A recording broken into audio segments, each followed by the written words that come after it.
L'être humain qui vivra 1000 ans est déjà né? Quoi? Attends, c'est qui? Pour l'instant, personne. Ce que signifie cette phrase, c'est que l'un des êtres humains actuellement en vie sur la planète pourrait potentiellement bénéficier de l'évolution de la technologie pour survivre plus longtemps. Soit en régénérant son corps, soit en sauvegardant son esprit. Il va lui en falloir de la crème anti-rides, hein. Ou alors trouver la pierre philosophale. Tu l'as dit. Ou alors, plus efficace, des nanorobots de réparation des cellules, ou un disque dur suffisant pour sauvegarder tout ton esprit. Ça paraît peu probable dit comme ça, mais ça l'est plus que de devenir Nicolas Flamel. Alors, pouvons-nous éviter la mort? La question de la mort sera au cœur de l'émission du jour, dans laquelle vous ferez plus qu'apprendre, vous vous poserez des questions, ce qui est déjà à réfléchir. Car aujourd'hui, je vous explique les bases du transhumanisme. Nanotechnologie, cyborg, téléchargement de la conscience, Neuralink. J'ai fait quelques recherches. Parce que notre objectif au crayon est de vous donner des clés de compréhension de notre époque pour que vous puissiez vous forger votre propre avis. Les bases, c'est un format de vulgarisation qui sert à cela. Alors, si vous soutenez cette démarche, abonnez-vous, c'est très précieux. Allez, on va voir les bases. Attends, j'ai pas compris, le trans quoi? T'es encore là, toi? C'est bon. J'ai les bases, alors pose-toi, je vais t'expliquer, on est ensemble. Transhumanisme. Le préfixe trans signifie en latin qui va au-delà. Pensez à la Transjordanie par exemple. Le transhumanisme, c'est le mouvement qui s'attache à dépasser notre condition d'être humain et ses limites biologiques. Ces limites sont à la fois des limites intellectuelles ou sensorielles, mais aussi des limites telles que la maladie ou la mort. Le terme est apparu pour la première fois en 1957 sous la plume du biologiste britannique Julian Huxley. Oui, c'est le frère d'Aldous Huxley, l'auteur du Meilleur des mondes. Par le passé, la médecine a servi surtout à des fins de compréhension du fonctionnement du corps humain ou à des fins thérapeutiques. Le but est de contrer les maladies et la mort. Le transhumanisme opère un changement majeur. Le but n'est plus seulement de soigner, mais de réparer, voire d'augmenter, si l'on suit le terme anglais d'enhancement, c'est-à-dire améliorer l'être humain. Quand on dit qu'on veut augmenter l'être humain, le but est de l'affranchir des limites de sa condition biologique. Le handicap, la décrépitude liée au vieillissement, une vitesse de réflexion limitée et même la mort. J'ai vu la mort. Mais j'y reviendrai. Initialement, le transhumanisme est donc un mouvement humaniste qui vise à améliorer la condition des gens et à les sortir de la pauvreté, la cruauté, les oppressions, le surmenage dont ils sont victimes. À l'opposé, Julian Huxley pose comme postulat d'un nouveau monde la beauté de l'environnement, l'éducation ou la jouissance, mais aussi la qualité des personnes au détriment de leur nombre. Je le cite. Nous postulerons que nous devons rechercher la qualité des personnes et non leur nombre, et par conséquent, la nécessité d'une stratégie concertée pour empêcher l'explosion démographique actuelle de ruiner tous nos espoirs pour un monde meilleur. Les transhumanistes revendiquent donc dès l'origine un eugénisme, mais nous y reviendrons. Pour réparer ou augmenter l'être humain, l'idée est de recourir à la science et à la technologie. C'est un mouvement très technophile qui croit en le potentiel de la technologie. Quand on parle de transhumanisme, on évoque invariablement 4 types de technologies. Ce sont les NBIC, nanotechnologie, biotechnologie, technique de l'information et sciences cognitives. Parmi tout ce que permettent ces NBIC, retenons 4 types de techniques qui sont mobilisées. D'abord le génie génétique, qui consiste à intervenir directement dans les mécanismes de l'hérédité. Retenez bien CRISPR-Cas9, j'en parlerai dans quelques instants. Deuxièmement, la prothétique, c'est-à-dire le remplacement de membres ou d'organes manquants par des prothèses. Silvio Bagnarosa accompagne Emmanuel depuis sa double amputation il y a 5 ans. Les prothèses sont essentielles. Emmanuel les utilise tous les jours. Troisièmement, la robotique. Il s'agit de faire apparaître des êtres hybrides entre organiques et électromécaniques. Des sortes de cyborgs en somme.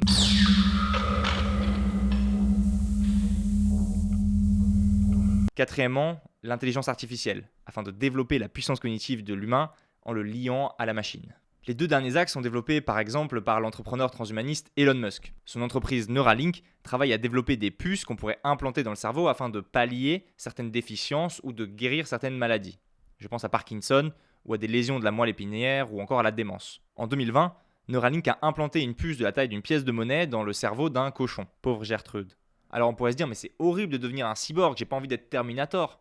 Ça, connard. Certes, mais les transhumanistes ont aussi des arguments valables. Pourquoi ne pas soigner une maladie si les capacités techniques permettent de le faire? Certaines personnes portent déjà des pacemakers pour pallier une déficience cardiaque. Une fois que les 2 sondes sont mises en place, donc on les relie au stimulateur cardiaque, que l'on ensuite on met sous la peau dans cette région ici et on referme la peau tout simplement. Et on est habitué depuis des années à voir des athlètes handisport courir avec des prothèses.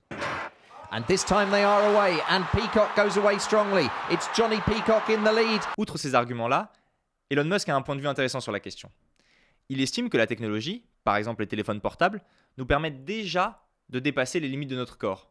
par exemple en nous affranchissant de la distance pour communiquer. Your phone is already an extension of you. En somme, nous serons déjà des cyborgs avec un outil, le téléphone portable, constamment auprès de nous. D'ailleurs, le mien vient de vibrer. Et lui travaillerait simplement à rendre cette communication entre la machine et l'humain plus fluide. La question de la réparation du corps humain et de ses maladies ou handicaps ne se pose pas que lorsque la déficience est déjà présente, mais aussi dans sa prévention. Et c'est là qu'intervient la question du génie génétique. Avant de parler de génétique, petit rappel sur ce que c'est que l'ADN, la molécule qui fait que tu es toi. L'ADN est une molécule à la forme de double hélice qui ressemble à ça.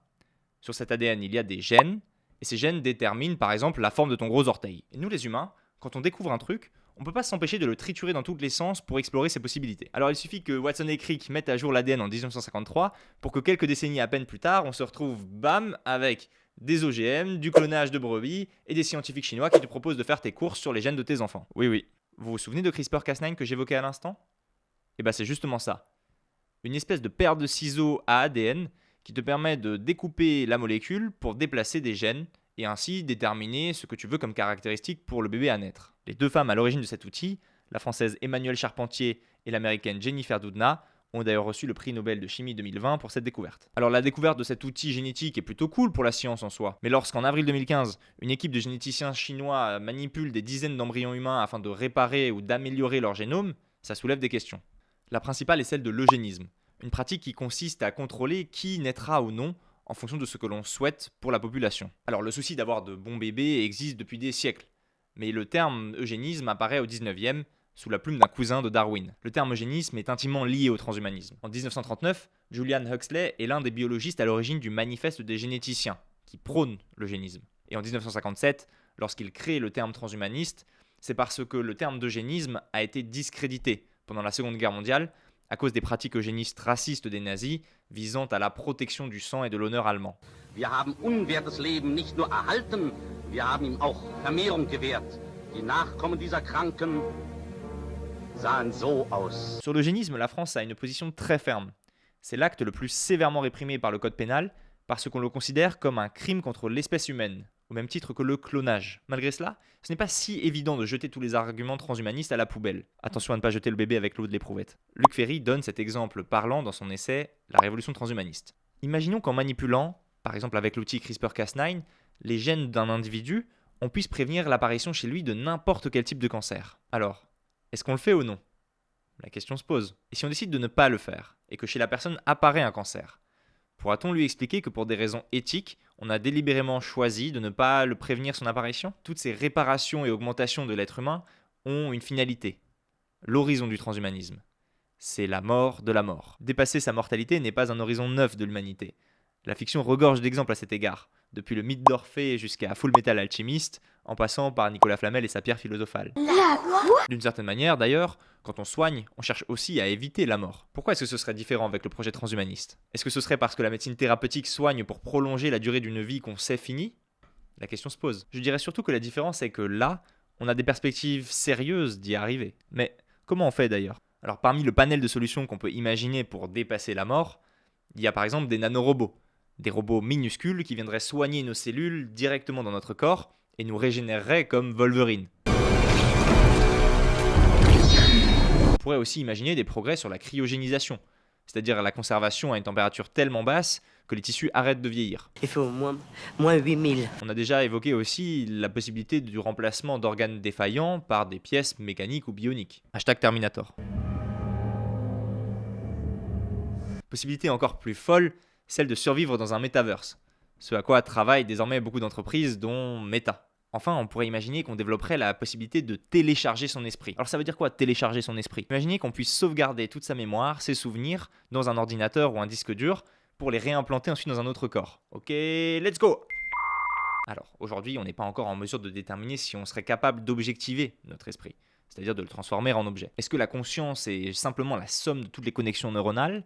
Ou bien quelque chose de plus. Ça reste à déterminer. Mais les chercheurs les plus à la pointe du domaine estiment que ces technologies pourraient voir le jour d'ici quelques décennies à peine. Je vous renvoie vers la passionnante vidéo de la chaîne Serial Thinkers sur le sujet, en partenariat avec YPenser. Elle fait réfléchir sur d'excellentes questions. Qu'est-ce qui fait qu'on est soi ? Est-ce qu'un clone identique physiquement à soi, dans lequel on aurait téléversé tous ses souvenirs, serait la même personne ? Est-ce grave alors de disparaître ? Allez mouliner un peu quand vous aurez fini cette vidéo. À supposer que toutes ces technologies voient le jour. Est-ce que ça veut dire qu'on deviendrait immortel ? Non, pas nécessairement. mais probablement qu'on ne mourrait plus que par inadvertance. Par exemple, si on a oublié de bien télécharger son esprit avant de mourir. Ce serait un peu con. En tout cas, l'humanité ne serait certainement plus la même. À mon sens, ce serait même la plus grande révolution de son histoire. La naissance d'une nouvelle espèce. Tout ça, ça fait un peu flipper. Mais au-delà des questionnements philosophiques qui sont légitimes, l'imaginaire autour du transhumanisme tourne beaucoup autour de l'angoisse par l'humain d'être dépassé par la machine. On a peur d'être asservi par notre création. Là aussi, ça fait l'objet d'innombrables références dans la culture. Des romans de science-fiction d'Isaac Asimov, au cinéma avec Blade Runner, 2001 l'Odyssée de l'espace ou Matrix. Open the pod bay doors, Hal. I'm sorry, Dave. I'm afraid I can't do that. Car oui, de facto, la machine dépasse nos compétences sur certains points. Mais ça ne signifie pas que la machine soit plus intelligente que nous. Seulement qu'elle est plus performante sur certains plans, intelligente différemment. Il y a cette jolie métaphore de Carlos Escapa, l'un des dirigeants de l'intelligence artificielle chez Meta. Les humains réfléchissent comme les oiseaux volent, et les machines les avions. Plus souplement, mais moins puissamment. Alors avec ces bases, que faisons-nous ? Le transhumanisme n'est pas une actualité chaude. Néanmoins, les technologies dont je parle sont déjà en développement. Il s'agit donc de réfléchir dès à présent sur les perspectives éthiques que nous souhaitons pour leur utilisation. Outre les enjeux éthiques déjà pointés dans cette vidéo, j'en liste quelques autres qui sont aussi importants. D'abord l'enjeu des inégalités. Car si de telles technologies voient le jour, elles seront d'abord très chères, nécessairement, comme toute nouvelle technologie. Et ceux qui y auront accès seront les personnes les plus fortunées de la planète. Elon Musk, par exemple, qui les aura en plus développées lui-même. Or, en prolongeant sa durée de vie, Elon Musk aura le temps aussi de renforcer sa fortune, et donc de prolonger à nouveau sa durée de vie, etc., etc. Les inégalités s'accentueront inévitablement. Autre enjeu, la survie même des États. Car si on se pense en tant qu'État, on n'a pas envie qu'un autre État, la Chine par exemple, devienne surpuissant parce que sa législation plus permissive laisserait le champ à ses scientifiques de créer une armée d'hommes augmentés indestructibles. Le risque, c'est l'anéantissement pur et simple, parce que l'on aura été plus frileux que son voisin. Alors j'extrapole, mais je me projette dans la tête d'un chef d'État qui a à se positionner sur ces sujets-là. Comme pour l'arme nucléaire, il faut donc fixer à ces technologies des lignes de conduite et des frontières qui s'appliquent à l'échelle internationale. Par ailleurs, si on réfléchit aux enjeux, le développement de ces technologies nécessiterait de la R&D, de la recherche et développement, c'est-à-dire des investissements financiers, humains, énergétiques. Ces investissements sont-ils souhaitables et prioritaires dans un monde menacé par le changement climatique ? Les critiques sur le projet transhumaniste sont légion. On estime qu'il serait dangereux, illusoire, irréalisable, qu'il préméditerait des crimes contre l'humanité, qu'il réduirait l'humain à son seul cerveau. On peut aussi pousser la réflexion comme le fait Langdon Winner, qui interprète le transhumanisme comme le projet de rehausser l'humanité à hauteur des technologies qu'elle a elle-même créées. Car c'est vrai au fond, la technique qui était un moyen de se débarrasser de la pénibilité, d'accroître son confort, devient une fin. Désormais, elle exige que les humains se transforment de fond en comble pour seulement continuer de les maîtriser. Enfin, un penseur comme Michel Onfray estime que les civilisations locales vont peu à peu céder leur place à une civilisation mondiale transhumaniste. Et il n'a pas tout à fait tort dans la mesure où c'était le projet de Julian Huxley. Je crois en le transhumanisme. Sitôt que cette conviction sera suffisamment partagée, l'espèce humaine se tiendra au seuil d'une nouvelle existence. Elle accomplira enfin consciemment son véritable destin. Pour conclure, quelques mots sur les limites de la science. La science n'a pas vraiment de limites. Elle cherche et parfois elle trouve, souvent sans considération éthique. C'est ensuite que la morale et la législation interviennent pour dire « Eh oh les cocos, on va pas faire ça là, vous êtes fous ?» C'est pour ça qu'on proscrit par exemple l'eugénisme. Mais la technologie est un outil. L'important, c'est ce qu'on en fait. On reparlera de ces questionnements entre science et éthique dans un prochain épisode des bases sur la bioéthique. D'ici là, gardez à l'esprit que c'est un sujet que je n'ai traité qu'en surface, c'est les bases quoi. Il y a des sources en biblio si vous voulez en savoir plus et je vous y encourage. C'était Jules pour le crayon, sortez d'ici.